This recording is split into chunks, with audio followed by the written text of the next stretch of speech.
Bila kita bercakap pasal Zeekr 009, obviously kita tak boleh nak ketepikan market dia sendiri, which is market peti ais. Walaupun dia adalah EV, dia masih lagi peti ais, and dekat market Malaysia akan ada yang compare obviously dengan Alphard, dengan Bellfire. Jadi hari ni kita nak tengok adakah Zeekr 009 adalah Alphard killer or nah. Tahun 2022, kereta ni dia tease online dekat Zeekr, built on Geely SEA architecture, and they share dengan Zeekr 001, dengan Volvo EM90, Lotus Eletre yang kau tengok yang cantik-cantik tu, ikut base yang sama, and even Polestar 5. And November dia barulah dia officially launch di China. World first native EV luxury MPV, first mass production car dengan CATL's Kirin battery. Tak lama lepas tu, Ogos 2024, dia datang dekat Thailand untuk the first ever right hand drive punya launch. And 1 kuarter je lepas tu terus belah launch dekat Malaysia along dengan Zeekr X. Aku ada dekat situ lah. Starting price RM350,000. And fast forward hari ni, 1292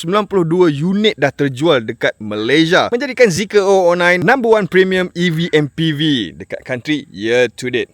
Obviously lah, sebab premium EV MPV memang tak banyak pun dekat Malaysia. Jadi, apa yang kita boleh mention dekat Zeekr 009 adalah ini memiliki 116 kWh CATL Kirin battery up to 582 dengan 604 km range, biggest spec in the class. And then dual motor all wheel drive, 612 horsepower, 693 Nm of torque, 0 to 100 4.5 second. Zeekr 009 ni, okay, yang gedabak ni, dia sebenarnya gunakan air sus. Kereta ni ada air suspension ni. And bercerita pasal suspension and handling, satu yang aku kena note adalah dalam banyak-banyak sport rim, ni bukan cerita Chinese market ataupun Swedish market, aku cakap in the world, dalam banyak-banyak sport rim, mungkin disebabkan aku ni orang yang tua, jadi aku rasa macam this design sport rim is the best ever. Aku cakap even personally, kalau in the future aku tak ambil kereta Zeekr, mungkinlah aku ambil kereta Conti ke JDM, tak kisah. Kalau aku ambil kereta-kereta tu, sport rim, tukar kasut aku, berkemungkinan besar Zeekr punya rim inspired wheel. Sebab serius cantik, aku cukup-cukup suka. Zeekr 009 juga claim to be the only MPV certified untuk both rear and front crash test. And benda ni penting untuk kita mention sebab MPV besar lain, okay, yang sama segmen dengan ni, most of them tak ada crash test tau. Ini saja yang buat crash test. Disebabkan dia dekat dalam family Zeekr, so dia ada dia punya plan, factory plan, and dia ada keistimewaan untuk tu. Itu adalah something yang special dekat 009. Dengan kereta yang besar macam ni, aku boleh mention juga yang speaker dia ni. Tempat lain speaker berapa? 14 kan, 20. Kereta ni ada 30 speaker. And speaker dia one of the best lah. Memang betul-betul dekat dalam luxury cars punya speaker territory. Brand dia Yamaha, digunakan Yamaha speaker 30 unit. Bukan 10, bukan 20, 30 unit. One of the best interior yang aku pernah tengok, and aku appreciate dengan dia punya bright coloured interior sofa. Colour putih macam ni, mungkin orang macam, yalah, kita-kita ni yang tengok interior colour putih ni, kita rasa macam wah, macam mana mau cuci memang. Colour putih untuk luxury car market, bermaksud orang yang afford this car can afford all the maintenance as well. Bukan dia yang cuci sendiri kan. Disebabkan ini adalah right hand drive, satu benda yang kita tak terima ataupun dapat, yang kita sedih sikit adalah kita tak dapat LiDAR sensor yang China spec yang macam taxi tu, tak dapat dekat sini. Itulah. Aku diberitahu oleh Zeekr punya exec yang this particular car yang aku akan review, yang aku tengah review sekarang ini, bukan the fullest of spec. Dia kata ini adalah mid ke ataupun low spec. Okay, kau tengok aku nak tanya kau. Kau tengok kereta macam ni, secantik ni atas jalan, dengan sport rim yang paling aku geram sekali, yang paling aku berangan nak memiliki tu. Okay, dan dia kata ni bukan the full spec, boleh jadi the low spec. Low spec dapat Pirelli. Ada beberapa USP, unique selling point, yang boleh trigger orang untuk membeli Zeekr 009. Walaupun dengan harga tag price RM300,000, kalau kita dengar mahalnya untuk orang yang macam kita yang bekerja ni kan, tapi to those yang boleh afford RM300,000 punya price tag, this car sebenarnya banyak sangat jajan-jajan yang competition dia dengan harga RM300,000 tak bagi. In a way, dia adalah affordable. Kepada orang kaya dia affordable. Bila dah size daripada luaran pun kita nampak besar, kita expectkan size yang besar dekat dalaman juga, which is the deliver lah. Daripada sana sampai sini seamless. Kau boleh buat adjustment untuk airflow kau dekat kita punya infotainment system. Dan reka bentuk sendiri pun untuk installation panel complicated. Dia bukan yang biasa-biasa punya rupa lah. So apa yang kau tengok dekat bahagian sini adalah infused piano black dengan white leather, ataupun aku boleh panggil cream leather kot. Some things yang dia sulam bersama-sama lah dekat steel, piano black and leather, menjadikan dia satu ruang yang sangat premium lah. Tak boleh kita tak mention adalah kita punya bahagian dashboard yang ke hujung sana. Nampak ke hujung lah, horizon ni skyline dah ni. Kenapa aku kena mention? Family aku, kawan aku, semua yang pakai Alphard Wavefire. Yelah, aku tak boleh nak cakap Zeekr 09 sebab aku tak ada lagi kawan yang membeli ataupun saudara yang beli 09. Tapi ada benda yang serupa. Kalau kau dapat name card, kalau kau ada shilling, kau letak dekat sini, percayalah nanti akan ke depan macam tu. And kenapa aku cerita pasal benda ni? Kau nak tarik balik, kau nak retrieve balik benda tu, card dengan shilling tu, mustahil. Bukan mustahil lah, susah lah, susah. Kau perlukan special tools untuk kau tarik balik. Nampak tak, ada P, ada kereta. Masa kita kat sini kau perasan key, kerana kita tak ada kereta, dia memanglah nampak satu kereta je. Tapi bila kita drive and masa heavy traffic, semua kereta akan kita nampak dia punya sensor-sensor lah. A lot of image of cars yang kita boleh tengok. Dia kiri kanan. And benda tu kau perasan ada dekat jenama macam Tesla. Aku rasa Tesla yang founded benda tu lah, yang start and the brand follow through lah. Tapi yang aku perasan bila aku bawa kereta ni and aku guna head up display and aku tengok hologram ni, dia lebih sangat-sangat refine berbanding daripada Tesla. Itu aku boleh mention. Aku nak pergi belakang, aku nak test belakang, nak rasa belakang obviously. Macam mana rasa dia. Takkanlah aku test muat ke tak aku duduk kat belakang macam kereta lain, sebab ni kereta yang sangat besar, jadi ada button yang aku boleh klik, aku just klik close lah. Adjustment yang kau boleh buat sebagai driver, kau boleh turunkan tingkap bukan saja dekat tingkap kau, tapi tingkap sebelah kau lagi. Lock, and aku selalu mention dekat sini lah, dia punya jam yang macam smartwatch tu. Tapi dia nampak cantik duduk kat sini. Dan yang tengah ni apa? Tengah ni adalah kita punya sunroof. So dia terkeluar macam tu, revealing the sky. The sky. Semalam member aku repair dia punya MERS.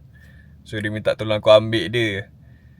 Aku betul-betul baru lepas ambil Zeekr 09. Jadi aku pun boleh lah. Sebab aku nak dengar juga pendapat kawan-kawan aku yang bawa kereta konti kan. Nak tahu macam mana, aku nak dia orang rasa macam mana bawa naik Zeekr ni.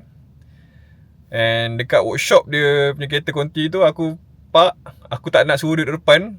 Aku bertempat betul-betul depan workshop tu. Aku tu buka kan pintu belakang ni, nak suruh duduk sini kan. Tergelak-gelak dia. Lepas tu dia masuk, dia duduk. Kau sendiri pun tahu yang Zeekr ada the best product ever, tapi dia punya presence is new. Dia tak ada history macam mana German cars yang sejak daripada tahun 2030-an, even 80s macam Peugeot. So dia tak ada those history lah. Tak ada siapa yang boleh bercerita. Jadi apa yang orang boleh buat adalah to be in the car itself. So kawan aku masuk dekat dalam ni, dia tenganga, dia kata dia terkejut. Tergelak-gelak satu hari.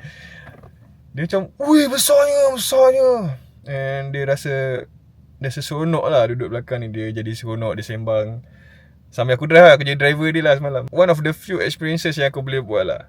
Memang this car is very enjoyable. And ini pun salah satu kereta yang aku rasa bila aku pinjam for a while, aku nak bawa parent aku jalan lah. So kejap lagi aku nak bawa parent aku jalan. Untuk kita sebagai orang yang di chauffeur, ada sekali dengan adjustment ni. So kau ada massage kau boleh ke belakang habis, boleh ke depan habis. Kau boleh ada aircon. Aku yang drive kereta ni pasang massage sebab ada massage juga kat sini. Ngantuk jugalah drive. Satu benda yang aku notice bila aku drive this car, yang paling aku rasa tak sama adalah dia punya UX daripada segi pemilihan aircon tu lah. Sebab aku satu hari tengah panas dekat tengah panas ni kan, dan bila aku duduk dan bila aku lepak dan bila aku drive kereta ni, naklah gerak-gerakkan aircon punya grill tu, aku selalu tersentak and kena buat adjustment dekat dalam screen. So itu benda yang ada learning curve lah. Ergonomic dia is to be expected on the high side. High side as in dibagi apa yang kita nak lah. Macam semalam aku bawa kereta kawan aku, ada adjustment daripada dia punya setting kawan aku punya personal setting. So rendah-rendah steering, so tinggi-tinggi kursi. And dalam otak aku fikir sebab aku memang terbalik daripada setting tu.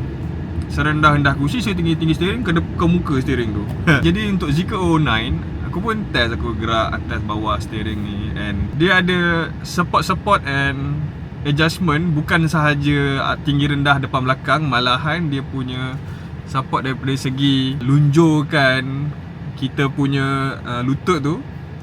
Memang cukup panjang. Korang yang berketinggian 180 cm boleh dapat adjustment yang cukup lengkap lah. Cuma walaupun dia adalah kereta yang besar, dia punya infotainment pada bahagian tengah dan center console tu pun ada size dia juga. Jadi lutut kiri aku sedikit macam hanging lah. Dia bukan hanging lah, dia macam resting dekat belah kiri. Another thing to mention and aku ingat adalah steering dia. Jadi untuk majoriti kereta yang ada, yang kita selalu drive, dia akan ada penuh dengan button-button yang kita macam perlukan something yang kita perlu tengok lah, perlu faham apa benda button ni. Sebab sekarang ni steering wheel makin complicated. Jadi untuk steering wheel Zeekr ni, dia a little bit kosong, nampak macam plain, tapi dia plain by design. Dia bukannya plain kata tak ada apa-apa. Jadi untuk kereta-kereta high tech, termasuklah kereta ni macam contoh Tesla, kau boleh tengok steering wheel dia nampak kosong, tapi sebenarnya satu button tu boleh buat macam-macam benda. Untuk Zeekr 009, dia apply benda yang sama. Aku paling suka dekat adaptive cruise control kereta ni. Untuk kereta-kereta lain, setiap satu function dia ataupun adjustment dia, buttonnya berbeza. Untuk Zeekr 009, untuk aku masuk adaptive cruise control dengan speed aku ni, one click dia dah terus jalan. Tak kata yang kereta lain tu susah sangat, tapi kereta lain kebiasaannya dia ada macam 2-3 button, macam tap jalan, ataupun setting jalan. Ni tak ada, kau klik je button tap, dah cruise control dah. Aku rasa macam this is nice. Nampak? One button, klik settle. Kalau macam kereta lain, dia memang senang one button juga, tapi untuk starting tu pap, okay. Lepas tu baru satu. Ni tak payah pap, satu jalan je. Daripada website Zeekr sendiri pun aku banyak baca, dia bukannya exactly kereta untuk banyak market. Dia lebih kepada eksekutif. Dia macam kau tengok dia punya reka bentuk dia, kau tengok interior design dia, color interior Napa leather. Jadi dia more or less in the market untuk eksekutif. Itu yang paling aku nampak dia pentingkan. Around town untuk eksekutif buat pergi meeting and actually aku say having a meeting inside pun, this is a much better option lah. So itu adalah benda yang aku nampak kompetitor dia missing. Jadi kompetitor Zeekr 009 ni dia lebih kepada hybrid untuk buat pergi kerja, untuk macam bos pergi kerja, and bos nak bawa keluarga boleh. Biasa kan? Tapi this car dia pushes towards the executive punya side. So inilah review kita terhadap Zeekr 009. Apa yang aku rasa, macam mana rasa dia, apa rupa dia, apa quirks and features, and that's it. Kalau ada benda kau nak komen, just komen saja kat bawah, okay? Terima kasih kerana menonton video ini. Sila subscribe to this channel sekarang. Sebab kalau korang tak subscribe, kan terlepas pula video-video lain nanti. Minat kereta, minat motor, peminat otomotif, download Harmon. Sebab Harmon adalah otomotif social media, the first in the world. Saya Zakirin. Jumpa lagi lepas ni. Assalamualaikum, bye-bye.